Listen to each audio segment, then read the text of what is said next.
I never thought my own son could inflict a hurt this deep. Imagine paying for a massive, week-long, all-expenses, paid family vacation flights, luxury resort, every meal, every excursion only to watch your son, his wife, and your grandchildren fly off. Without you, they literally left me standing alone at the check-in desk, waving goodbye with the ticket to my own holiday in my hand. It was the most humiliating and heart-wrenching experience of my life. A betrayal so cold it still chills me to the bone. And when he finally returned home, well, let's just say I made sure he understood the true cost of disrespect.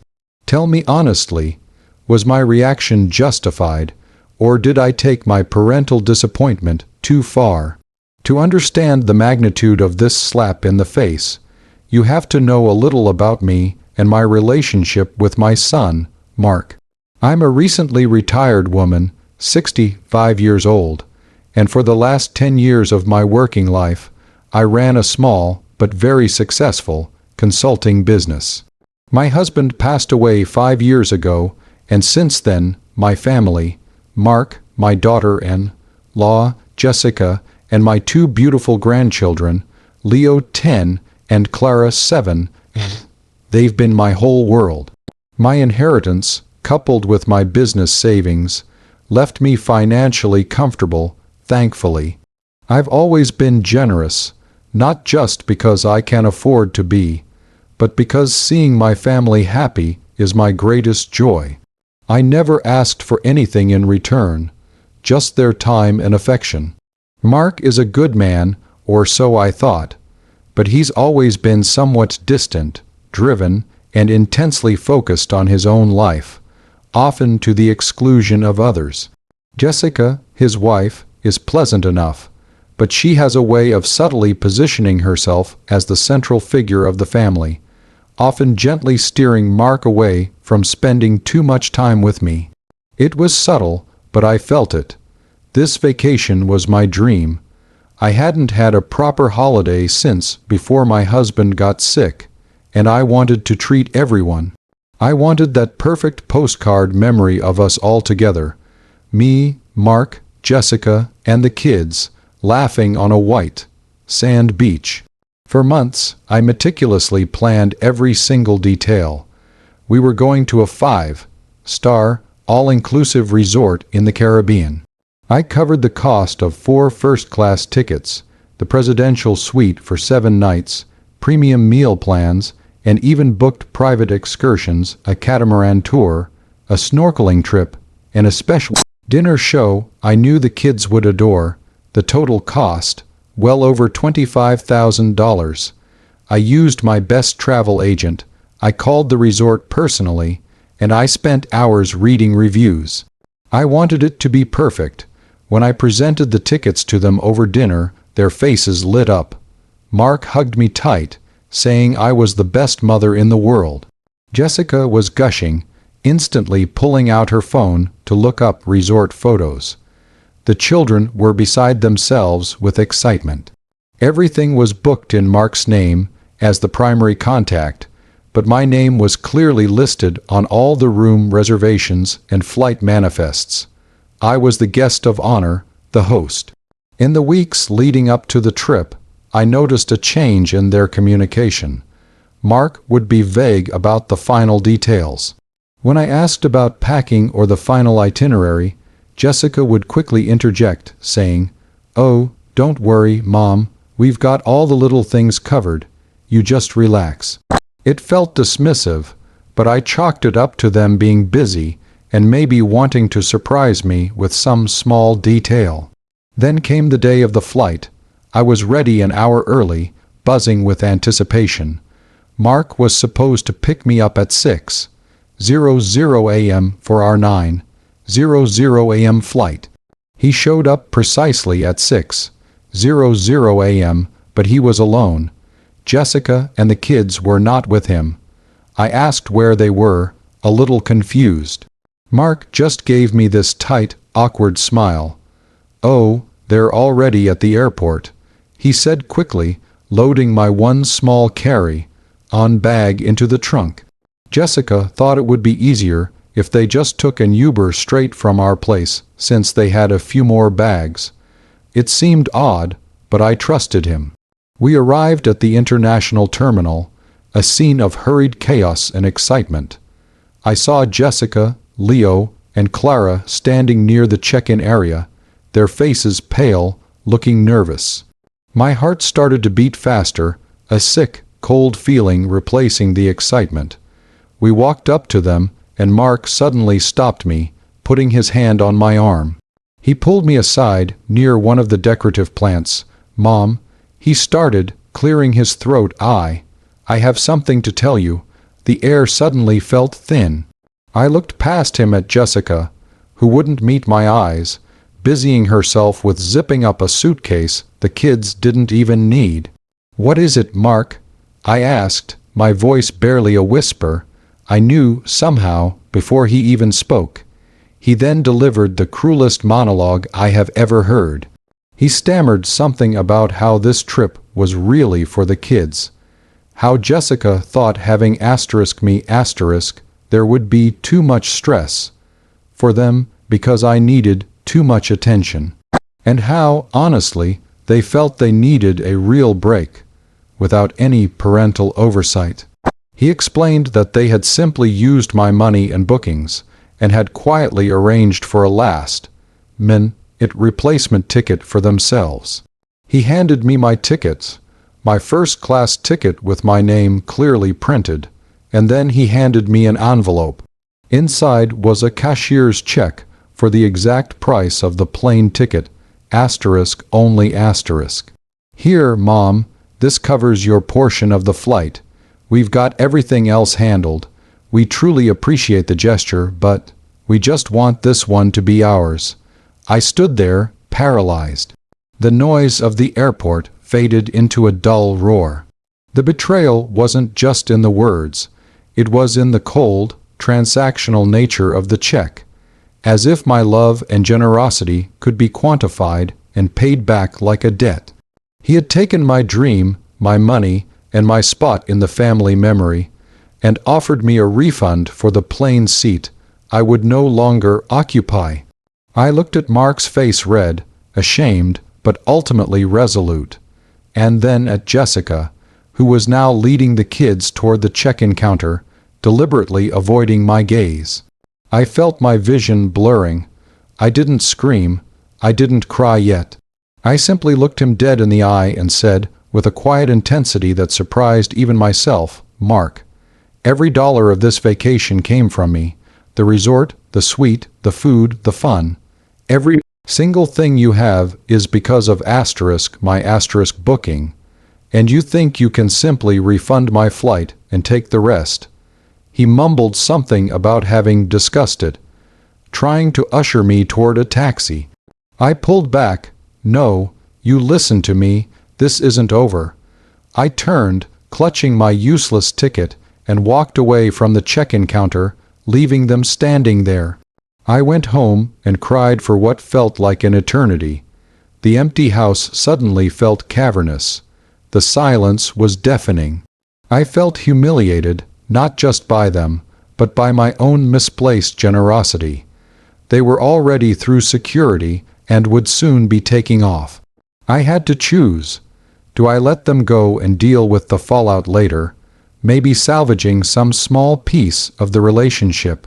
Or do I remind them, with brutal clarity, who they were dealing with, and what the real meaning of my money meant? They had stolen not just my money, but my presence, my joy, and my memory. The initial shock gave way to a steel, hard resolve. They had wanted the trip without the parental oversight. I was about to deliver oversight, remotely, with a vengeance. So that's the situation I was in, boarding a taxi and heading back to an empty, sad house while my family was about to embark on my dream vacation. I had to make a choice. Before I tell you what happened next, I want you to pause and comment below what you would have done in my shoes. Would you have let them enjoy the trip, or would you have pulled the trigger? What would be your immediate, justified revenge? I got home, poured myself a very large cup of tea, and sat down at my desk. My hands were still shaking, but my mind was laser-focused. I had all the confirmation numbers and contact details right there in my email. First, I called my travel agent, Sarah. Sarah is a professional, discreet, and has known my family for years. I explained the situation to her, the words coming out flat and emotionless. She was appalled. "They did what?" she asked. I simply told her that due to an unforeseen and necessary change in family dynamics, I needed to make immediate adjustments to the reservation. She was sympathetic, but warned me about cancellation penalties. That didn't matter to me. The lesson mattered more than the money. I started with the resort. I called the main reservation line, and, using my status as the original booker and the cardholder, I canceled the entire presidential suite reservation.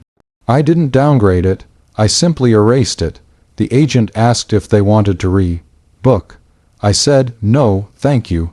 The booking is being entirely discontinued." Then came the crucial part.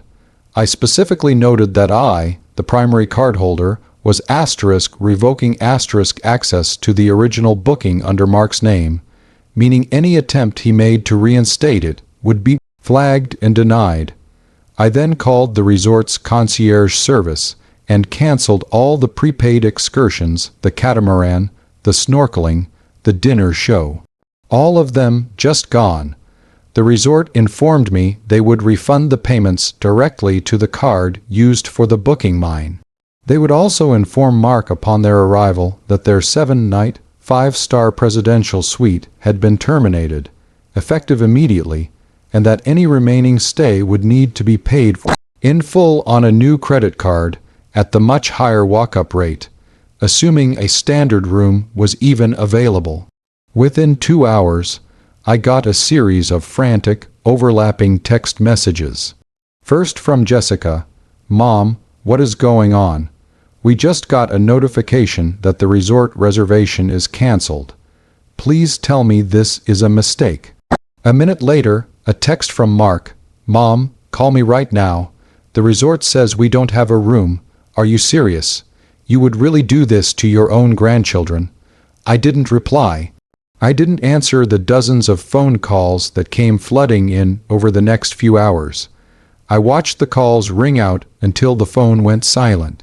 They had arrived at the Caribbean airport, expecting paradise, only to find themselves stranded without a room in a country where they had made zero plans, their expensive, prepaid vacation reduced to a pair of one-way tickets and a massive credit card bill they would have to foot if they wanted to stay even one night in a basic room.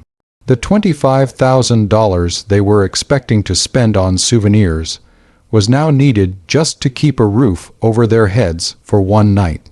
The realization of the true cost of their betrayal must have hit them like a physical blow. The kids, the poor, innocent kids, would be confused, tired, and probably very upset. It was a miserable situation, and I hated that they were dragged into it. But I needed the lesson to be loud, public, and immediate. They had to scramble. They spent the first night arguing in the lobby of a budget hotel near the airport, as I later found out from Mark's sheepish retelling.